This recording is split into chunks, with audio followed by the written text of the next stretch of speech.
Part 1. How it all began.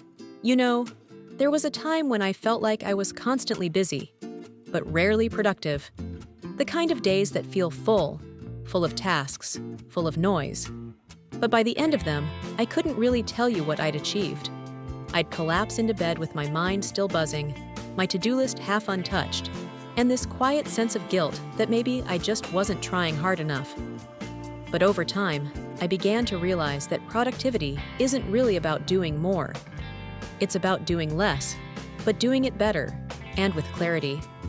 And so, I started small. I didn't overhaul my whole life in one day.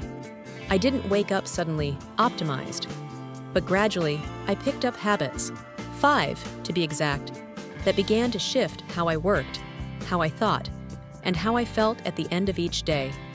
Tonight, I want to tell you that story. Not with flashy motivation, but with calm reflection.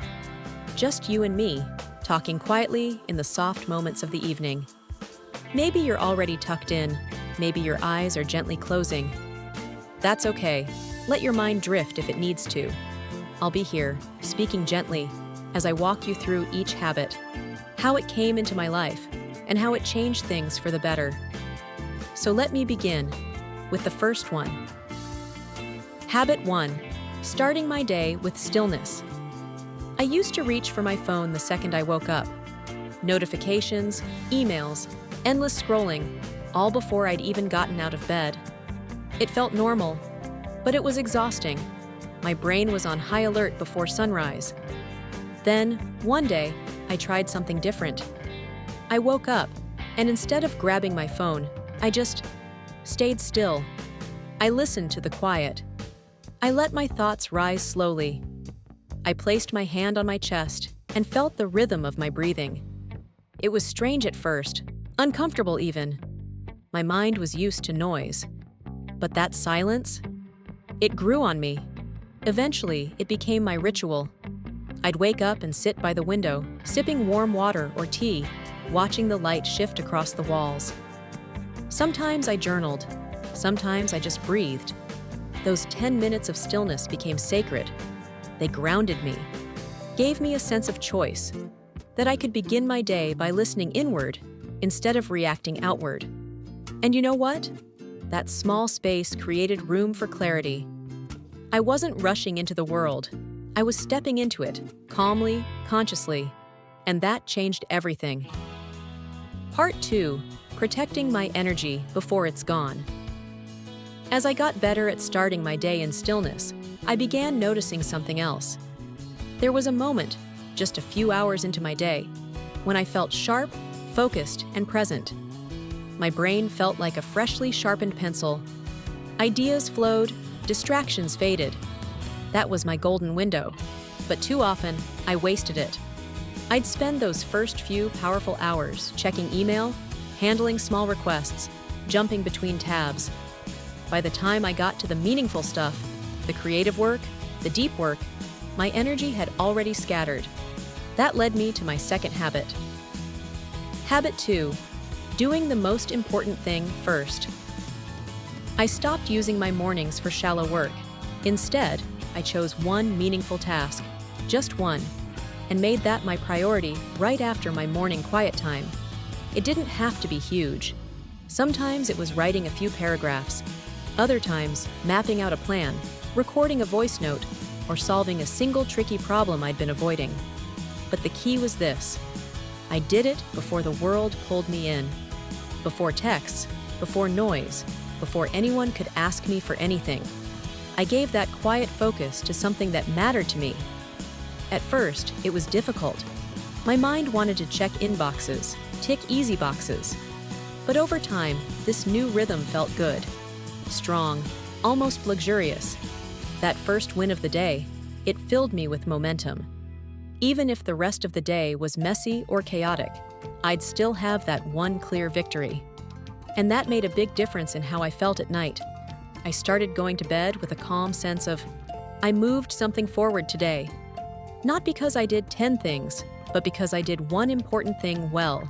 And that brings me to something I didn't expect, a habit that surprised me with its power. Habit 3. saying no, so I can say yes. Better, I used to say yes to almost everything. A call? Sure. A quick favor? No problem. A project I didn't really have time for? Of course, I'll make it work. It made me feel useful, included, productive even. But slowly, I began to notice how heavy it made me feel. My calendar was full, but my energy was gone. I was productive on paper, but empty in spirit. So I started experimenting with saying no. Kindly, gently, but clearly. No to meetings that didn't need me. No to tasks that drained more than they gave. No to rushing when I really needed rest.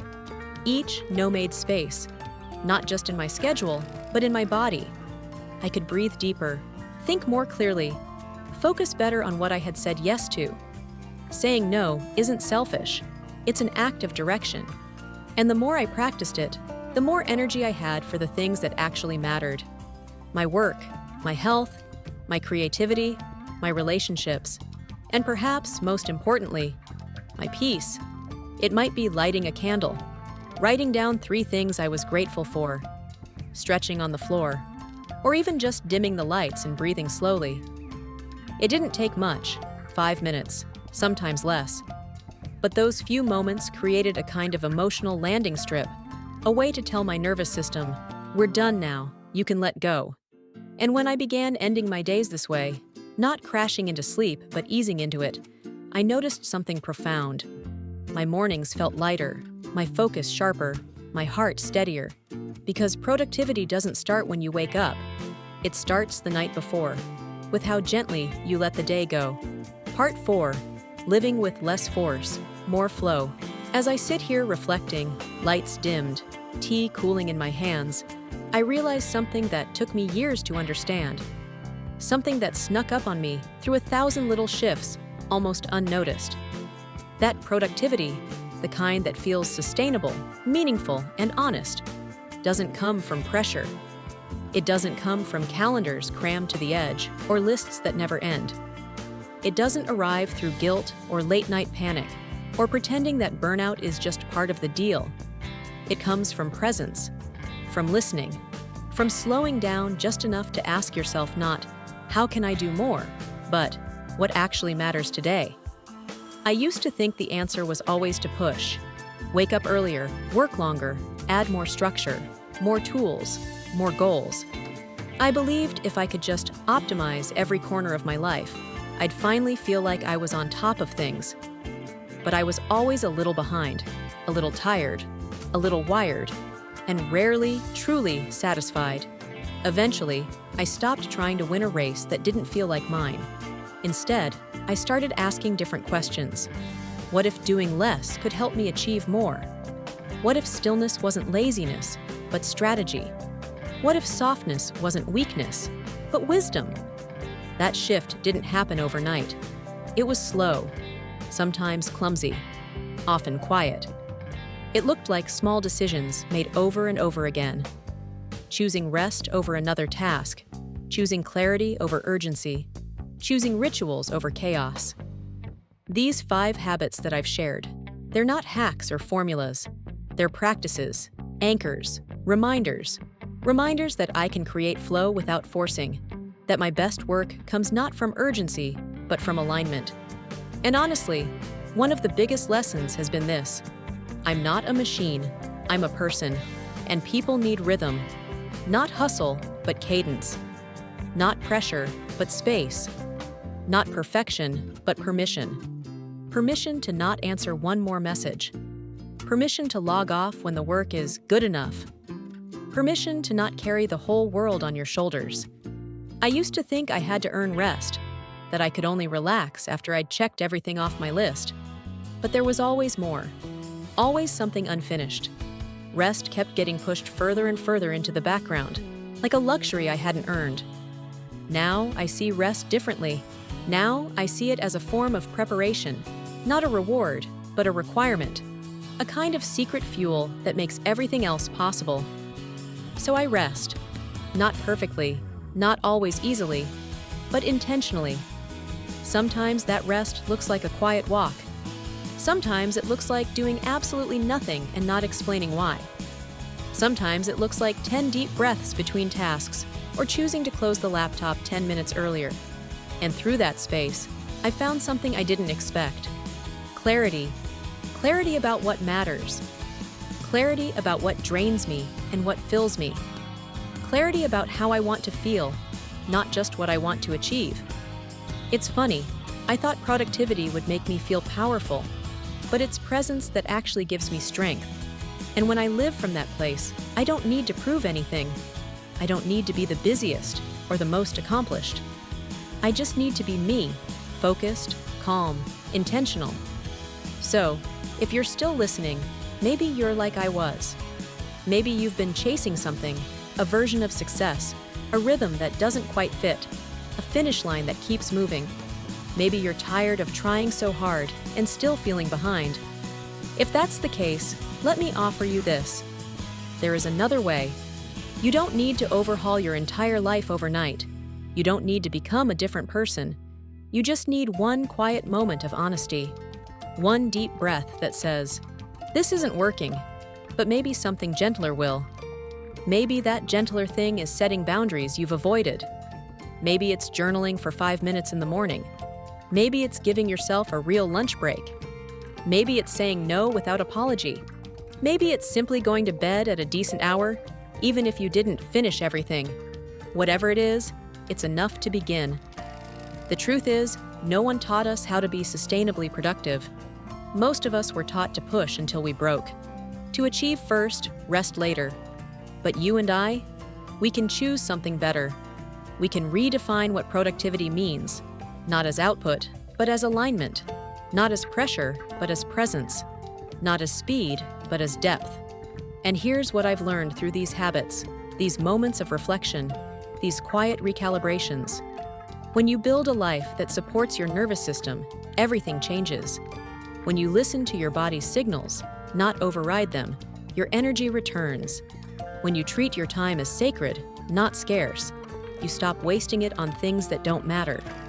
You become more focused, not because you're trying harder, but because you're more in tune. You become more efficient, not by rushing, but by choosing wisely. You become more present, and presence, it turns out, is the root of true productivity. Not 1,000 tasks checked off a list, not working until your eyes blur, not responding to every ping the moment it comes in. Presence is knowing why you're doing what you're doing. It's choosing quality over quantity. It's saying, "This is enough for today," and truly believing it. And when you live like that, when you let go of the pressure and start trusting your own rhythm, something beautiful happens. You get your life back. The moments stop slipping through your fingers. Your work stops defining your worth. You stop measuring your days in output and start measuring them in meaning.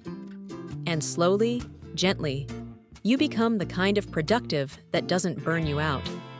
You become the kind of productive that lets you sleep well at night, because you lived your day with intention, not just intensity.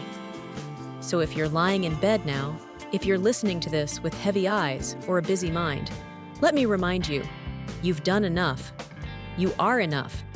And rest is not the opposite of productivity. It's part of it. Breathe. Let it go. Let the day soften. Let yourself be held by the stillness. And tomorrow, it will meet you where you are, rested, grounded, and ready. Not because you forced it, but because you flowed with it. Good night, friend.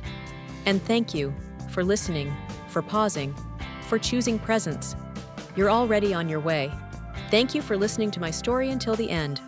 Please write in the comments whether you have thought about your habits and how to make your life more productive. I look forward to your opinion.